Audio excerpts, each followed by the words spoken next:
मोहिनी के 3 बेटे थे। पति खूब अच्छा कमाता और बड़े घर के ऐश सब था मोहिनी के जीवन में। लेकिन एक चीज जो नहीं थी वो थी सुकून।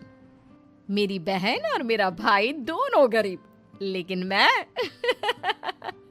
मेरे पास तो नोट की बरसात है।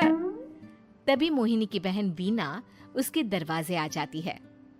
अरे मोहिनी, कैसी है? मेरे घर में ना सिलेंडर खत्म हो गया है। तेरे पास तो इतने पैसे हैं, भरवा देना मेरा सिलेंडर। पैसे जैसे ही आ जाएंगे मैं दे दूंगी। तभी मोहिनी का पति राकेश आ जाता है।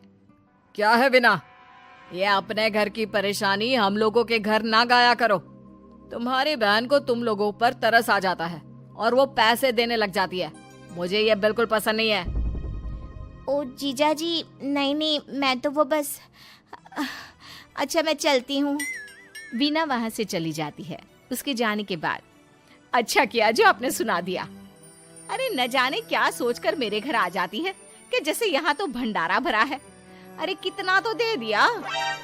अच्छा जी, जरा 1000 तो देना। वो बिन्नी दीदी है ना, उनके घर जा रही हूँ। उनका पोता हुआ है तो मुंह दिखाई दे दूंगी। हाँ, उन लोगों के आगे तो शो ऑफ किया करो। वो खुद को बड़ा अमीर शो करते हैं ना, दिखा दे कि तू भी किसी से कम नहीं है।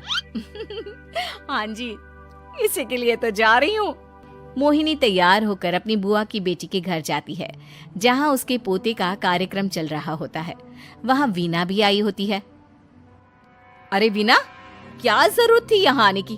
तेरे घर पर गैस नहीं है तो वो भरा लेती। क्या करूँ मोहिनी, बुआ को बुरा लग जाता नहीं जाती तो। वैसे मेरे पास एक जोड़ा बच्चे का कपड़ा रखा था, वही अपनी चांदी के पायल के साथ देने जा रही हूँ। घर पर गैस थी नहीं, सोचा परिवार यहीं खाना खा लेगा, बाकी सुबह का सुबह देखा जाएगा। मोहिनी को बहन पर दया आ जाती है। वो पर्स से 1000 रुपए निकाल कर दे देती है। ले वीना, लेकिन पैसे वापस कर देना, तेरे जीजाजी हिसाब लेते हैं। मोहिनी भी क्या करती, गरीबी में बहन का सहारा ही उसके जीवन जीने का आधार था। फिर एक रोज, सुनिए, भाई के घर बेटी हुई है, मुझे माँ के पास जाना होगा। अरे उस घर में ना कूलर है ना एसी, कैसे रहोगी तुम? हाँ, वही सोच रही हूँ कि अकेली जाऊं, बच्चों को साथ ना ले जाऊं। चली जाओ, लेकिन ये जो तुम अपने गरीब परिवार से मिलने चली जाती हो ना, मुझे बिल्कुल अच्छा नहीं लगता। पता नहीं मैं भी कैसे मैनेज करती हूँ, लेकिन क्या करूँ। मोहिनी भाई भाभी के घर आती है। मोहिनी, कैसे आना हुआ? तू यहाँ हम लोगों के घर रह लेगी या फिर किसी होटल में रहेगी? क्या हो गया है माँ? मोहिनी को क्यों ऐसे बोल रहे हैं आप? अरे तू नहीं जानती अपनी ननद को, पैसे वाली है ना, तो ऐड कुछ ज्यादा ही है।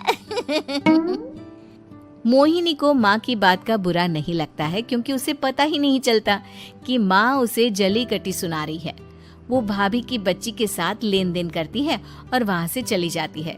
उसके जाने के बाद, माँ, क्यों आप मोहिनी को इतनी सारी बातें सुनाती हो?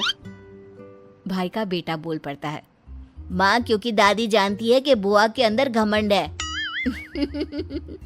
सही बोल रहा है मोहन। बहू भले तुझे ना दिखता हो, लेकिन मुझे और मोहन को दिखता है कि वो कितनी घमंडी है। मोहिनी मायके आती है, जहाँ गरीबी के कारण चीजें कम होती हैं। इस मोहन के बच्चे को काम पर लगा दो ना, किसी दुकान या किसी होटल में। बर्तन धो लिया करेगा, कम से कम 4 पैसे और आएंगे घर में।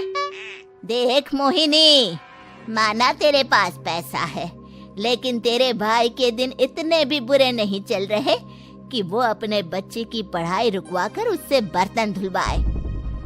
मोहन माँ की ओर देखता है, जैसे आंखों से बोल रहा हो, देख लिया बुआ का हाल। हाँ मोहिनी, बात तो सही है, लेकिन अभी मोहन को पढ़ना है। आखिर तुम भी तो अपने दोनों बेटों को पढ़ा रही हो ना। मेरे बेटों से कैसे कंपेयर कर सकती हैं आप? अरे वो तो कलेक्टर बनेंगे। हाँ, कल को वो मोहन को नौकरी में रख लेंगे, क्यों? मोहिनी कुछ दिन और रहकर चली जाती है। धीरे धीरे दिन बीतता है। मोहन बड़ा होता है और कड़ी मेहनत से सफल भी हो जाता है। मोहिनी, माँ के जाने के बाद तो तुमने भाई भाभी के घर जाना छोड़ ही दिया, क्यों? वो क्या है ना, उन लोगों का घर छोटा है, मेरे बच्चे जाना ही नहीं चाहते। पर तुझे क्यों अचानक मायके की बात याद आ गई? यार, मेरा तो मायका है, भाई भाभी है, मेरा तो आना जाना लगा ही रहता है। हाँ, क्योंकि तुझे आदत है ना ऐसे छोटे से घर में और कम पैसे में रहने की। वैसे क्या खबर है आजकल मायके की अपने? अब वो घर छोटा और कम पैसे का नहीं रहा, क्योंकि मोहन तो बहुत बड़ा आदमी बन गया है। फिर क्या? मोहिनी भाभी को फोन करती है। मोहन किसी बड़ी कंपनी का मैनेजर हो गया है क्या भाभी? क्या ये सच है? हाँ मोहिनी दीदी, अब तो हम लोगों के गरीबी के दिन कट गए। आपके भाई ने कोई अच्छे कर्म किए होंगे जो हम लोगों का बेटा इतना अच्छा कमा रहा है। देख लो भाभी, पहले भी आपने कई गलतियां की थी, आप थोड़ा संभल कर चलना। भाभी को मोहिनी की बात समझ में नहीं आती कि वो क्या कहना चाहती है। फिर एक दिन वीना मोहिनी से कहती है, मोहिनी, हमारा भतीजा मोहन अच्छा कमा रहा है, क्यों ना मैं अपने बेटे की नौकरी के लिए उससे बात करूं? अरे बुआ का बेटा है, ये सोचकर मदद तो करेगा ना? हाँ हाँ, क्यों नहीं करेगा, उसके बुरे दिन में तो हम भी खड़े थे। मोहन को वीना फोन करती है और अपने बेटे की मदद करने की बात करती है। हाँ हाँ बुआ, क्यों नहीं, आप सिद्धार्थ को भेज दें, मैं अपनी ही कंपनी में उसकी नौकरी करवा देता हूँ। दिन बीतते हैं, अब वीना के हालात भी अच्छे हो जाते हैं। क्या बात है वीना, तूने भी कार ले ली, वो भी इतनी अच्छी? हाँ मोहिनी, अपने भतीजे के कारण तो हम लोगों के दिन अच्छे हो गए। उसने सिद्धार्थ की नौकरी लगवा दी है, वो भी शानदार। ठीक है, लेकिन पैसे ख्याल से खर्च करना। वो क्या है ना, पैसे आने आसान है लेकिन संभालने मुश्किल। मोहिनी घर पर अपने पति से बात करती है। देखो ना, सबके पास पैसे हैं, एक वक्त था जब मैं ही अमीर हुआ करती थी।